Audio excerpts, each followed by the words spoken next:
Hello दोस्तों, नमस्कार। आज हम बात करेंगे उत्तर प्रदेश कांस्टेबल भर्ती के एक इम्पोर्टेंट टॉपिक अपराध नियंत्रण, क्राइम कंट्रोल के बारे में। सबसे पहले बात कर लेते हैं अपराध कहते किसे हैं।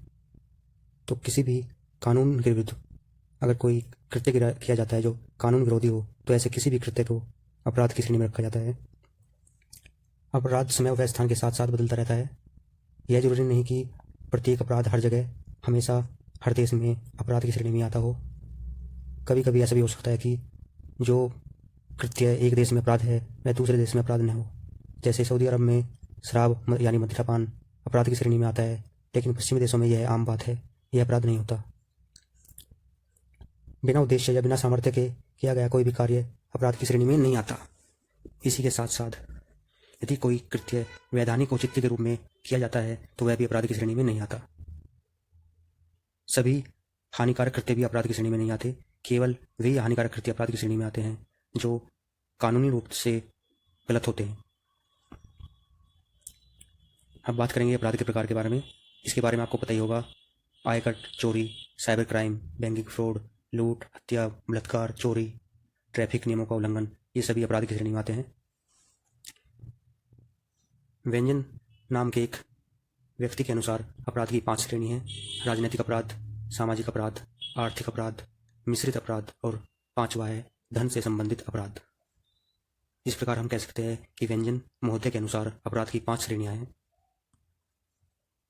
बात करते हैं अपराध के अनिवार्य तत्वों के बारे में। तो इसके 3 अनिवार्य तत्व है: मानव, दुराशय और आपराधिक कृत्य। अपराध वृद्धि के लिए जिम्मेदार तत्व: अशिक्षा, जागरूकता की कमी, जल्दी अमीर बनने की इच्छा, अपराध में तकनीकी का उपयोग, समाज में अपराध के प्रति सजगता की कमी, ये सभी तत्व जिम्मेदार है अपराध में वृद्धि के लिए। अगर हम इन सभी तत्वों को नियंत्रित करने का प्रयास करें तो हम अपराध में भी नियंत्रण पा सकते हैं। अब बात करेंगे अपराध नियंत्रण के क्या महत्व है और अपराध नियंत्रण कहते किसे हैं। तो किसी भी स्तर पर हो रहे अपराध को कम करने के लिए जो भी हम उपाय करते हैं वो सभी अपराध नियंत्रण की श्रेणी में आते हैं। अपराध नियंत्रण करने से समाज में शांति स्थापित होती है और कानून एवं व्यवस्था कायम रहती है, जिससे आम जनमानस अपने सभी कार्य सुचारू रूप से कर पाता है। अपराध नियंत्रण में पुलिस की महत्वपूर्ण भूमिका होती है और अपराध नियंत्रण का मुख्य दायित्व पुलिस का ही है। अपराध नियंत्रण में सहायक तत्व: इसके लिए पुलिस को प्रशिक्षित किया जाना चाहिए, नशा मुक्ति की ओर ध्यान देना चाहिए, नैतिक शिक्षा का प्रचार और प्रसार करना चाहिए। बेरोजगारी उन्मूलन भी अपराध नियंत्रण में सहायक है। न्यायिक प्रक्रिया में सुधार करके भी अपराध को नियंत्रित किया जा सकता है। इसके अलावा आधुनिक तकनीकी का उपयोग करके भी अपराध पर नियंत्रण का लाया जा सकता है, जैसे बायोमेट्रिक तकनीकी, fingerprinting, narco test, DNA test, polygraphy test, brain mapping, CCTV, internet surveillance, mobile surveillance, video surveillance, mobile tracking system, anti hacking system, GPS, metal detector, explosive detector, dog squad, ये सभी तकनीकें उपयोग करके पुलिस व अन्य संस्थाएं अपराध पर नियंत्रण पा सकती है। तो ये सभी तथ्य ध्यान रखने होंगे अपराध नियंत्रण के पॉइंट ऑफ व्यू से। बात करते हैं बायोमेट्रिक के प्रकार की। तो ये अनेक प्रकार की हो सकती है, जैसे fingerprinting, retina scanning, iris scanning, voice recognization आदि। इनके द्वारा हम किसी व्यक्ति की पहचान और उसका सत्यापन कर सकते हैं। अब बात कर लेते हैं बायोमेट्रिक तकनीकी के उपयोग और महत्व की। तो बायोमेट्रिक की हेल्प से हम सत्यापन की कार्रवाई कर सकते हैं, फर्जीवाड़े को रोक सकते हैं और जांच में सहयोग पा सकते हैं। अब बात करेंगे भारत में दंड संहिता के निर्माण और विकास की। IPC, Indian penal code, Hindi में इसको बोलते हैं भारतीय दंड संहिता। इंडियन पीनल कोड में अपराधों को परिभाषित किया गया है और आईपीसी को विकसित करने का श्रेय जाता है लॉर्ड मैकाले को। आईपीसी 1860 ईस्वी में विकसित हुए और इनको लागू किया गया 1862 ईस्वी में। उस समय आईपीसी में कुल 23 चैप्टर थे और कुल धाराएं थी 511। भारतीय दंड संहिता को उर्दू में ताज़-ई-रात-ए-हिंद भी कहा जाता है, जैसे आप जानते होंगे। लेकिन 2023 में भारतीय दंड संहिता का नाम बदलकर भारतीय न्याय संहिता कर दिया गया है और पहले जो इसमें 511 धाराएँ थी, उनमें से 22 धाराएँ हटा दी गई है और 8 नई धाराएँ जोड़ी गई है। इस प्रकार अब केवल 356 धाराएँ बची है, जो आज आधुनिक या आज की जो वर्तमान संशोधित IPC भारतीय न्याय संहिता है, उसमें 356 धाराएँ बची है। पुरानी भारतीय दंड संहिता में लगभग 175 धाराओं में बदलाव किए गए हैं। जिस तरह IPC होता है उसी तरह से होता है एक दूसरा इंडियन एविडेंस कोड, इसको बोलते हैं भारतीय साक्ष्य संहिता। इसमें भारतीय दंड संहिता के संबंध में जो साक्ष्य प्रस्तुत किए जाते हैं उन सभी के बारे में डिटेल में दिया हुआ है और इसे लागू किया गया था 1872 ईस्वी में। अब बात कर लेते हैं CRPC की, क्राइम प्रोसीजर कोड, दंड प्रक्रिया संहिता। जब भी कोई व्यक्ति अपराध करता है तो उसको दंड देने का क्या प्रावधान होगा, दंड देने की क्या प्रक्रिया होगी, क्या प्रोसीजर होगा, इसी का इसमें उल्लेख किया गया है। इसका लागू करने का समय था 1898 ईस्वी, लेकिन 2023 में इसका नाम बदलकर भारतीय नागरिक सुरक्षा संहिता कर दिया गया है। तो हमने बात की IPC इंडियन पिनल कोड के बारे में, इंडियन एविडेंस कोड के बारे में और CRPC क्राइम प्रोसीजर कोड के बारे में। अब बात करते हैं कुछ महत्वपूर्ण धाराओं के बारे में। धारा 172 ये प्रावधान करती है कि जब भी कोई मुकदमा होता है तो जांच अधिकारी का यह कर्तव्य है कि वह केस को केस डायरी में दर्ज करे। CRPC की धारा 164 में किसी भी गवाह के बयान दर्ज किए जाते हैं। धारा 304 भी दहेज हत्या से संबंधित है। धारा 307 हत्या के प्रयास से संबंधित है। धारा 376 बलात्कार से संबंधित है और धारा 377 अप्राकृतिक अपराध से संबंधित है। अब बात कर लेते हैं अपराध नियंत्रण से संबंधित कुछ अन्य महत्वपूर्ण तथ्यों के बारे में।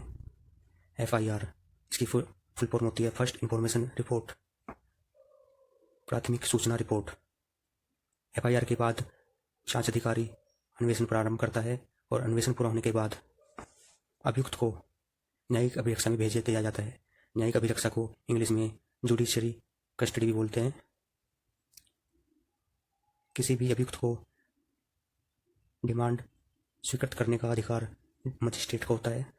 मजिस्ट्रेट की स्वीकृति के बाद भी डिमांड अप्रूव होता है।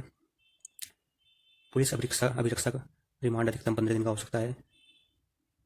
जब तक किसी व्यक्ति पर आरोप सिद्ध नहीं हो जाता तब तक उसी को निर्दोषी माना जाता है। उसको अभियुक्त कहकर पुकारा जाता है, न कि अपराधी। यदि किसी क्षेत्र में अपराध की दर में अचानक वृद्धि हो रही है तो वहाँ के पुलिस तंत्र को अपराध वृद्धि में होने वाले कारणों का पता लगाना चाहिए और उसी के आधार पर अपराध पर नियंत्रण पाने का प्रयास करना चाहिए। आधुनिक दंड संहिता का विकास अंग्रेजी शासनकाल में हुआ है। साइबर सिक्योरिटी हेतु अधिनियम IT एक्ट 2000 के नाम से जाना जाता है।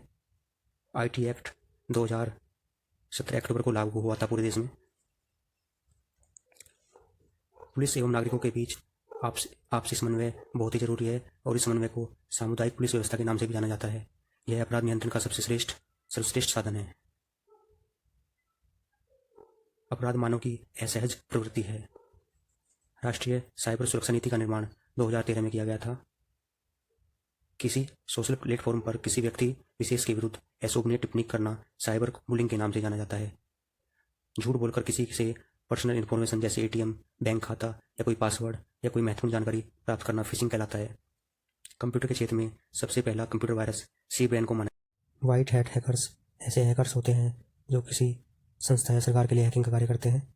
इनको एथिकल हैकर के नाम से भी जाना जाता है। ब्लैक हैट हैकर्स ऐसे हैकर्स होते हैं जो केवल अपने निजी स्वार्थ के लिए पैसा कमाने के लिए हैकिंग का कार्य करते हैं। ग्रे हैट हैकर्स ऐसे हैकर्स होते हैं जो पहले अच्छे कार्य करते हैं लेकिन बाद में निजी स्वार्थ के लिए हैकिंग का कार्य करने लगते हैं। CVC, केंद्रीय सतर्कता आयोग, सेंट्रल विजिलेंस कमीशन की स्थापना 1964 ईस्वी में की गई थी। अपराध नियंत्रण समवर्ती सूची का विषय है। इस पर केंद्र सरकार और राज्य सरकार दोनों ही कानून बना सकती है। National institute of forensic science नई दिल्ली में स्थित है। भारतीय दंड संहिता में कुल 5 प्रकार की सजाओं का उल्लेख है। भारत अपराध रिपोर्ट NCRP द्वारा जारी की जाती है। दुर्बलतम सजा का सिद्धांत मृत्युदंड से संबंधित है। फर्ज्यूरी शब्द का संबंध झूठी गवाही से है। निर्दोषिता की प्रकल्पना के सिद्धांत के अनुसार किसी व्यक्ति को तब तक निर्दोष माना जाता है जब तक उस पर दोष साबित न हो जाए। किसी भी व्यक्ति को गिरफ्तार करने के बाद पुलिस 24 घंटे के अंदर मजिस्ट्रेट के सम्मुख उपस्थित करती है। पोक्सो एक्ट 2012 में लाया गया। इसकी फुल फॉर्म होती है protection of children from sexual offences. अन्वेषण का मुख्य उद्देश्य FIR की सत्यता की जांच करना है। दहेज निषेध अधिनियम 1961 ईस्वी में लाया गया। वन्य जीव अधिनियम 1972 में, जल प्रदूषण अधिनियम 1974 ईस्वी में, वन संरक्षण अधिनियम 1980 ईस्वी में, पर्यावरण संरक्षण अधिनियम 1986 ईस्वी में, वायु प्रदूषण निषेध अधिनियम 1981 ईस्वी में, मोटर अधिनियम 1988 ईस्वी में, राष्ट्रीय महिला आयोग अधिनियम 1990 ईस्वी में और इसी के तहत राष्ट्रीय महिला आयोग का गठन 1992 ईस्वी में किया गया। घरेलू हिंसा अधिनियम 2005 में लाया गया। आपराधिक कानून संशोधन अधिनियम 2013 में लाया गया। इसको निर्भया एक्ट के नाम से भी जाना जाता है और इसका मुख्य उद्देश्य कानून को कठोरतम रूप देना था ताकि निर्भया जैसा केस दोबारा घटित न हो। अपराध दोष लगाने का तात्पर्य किसी व्यक्ति द्वारा अपराध स्वीकार करने से है। होमोसाइड का तात्पर्य एक मानव द्वारा किसी दूसरे मानव की हत्या से है। आपको हमारा वीडियो पसंद आया होगा ऐसे हमें पूरी आशा है। अगर आपको हमारा वीडियो अच्छा लगा हो तो प्लीज़ हमारे चैनल को सब्सक्राइब करें, वीडियो को शेयर करें, लाइक करें और हमें अपना सहयोग दें। Thank you so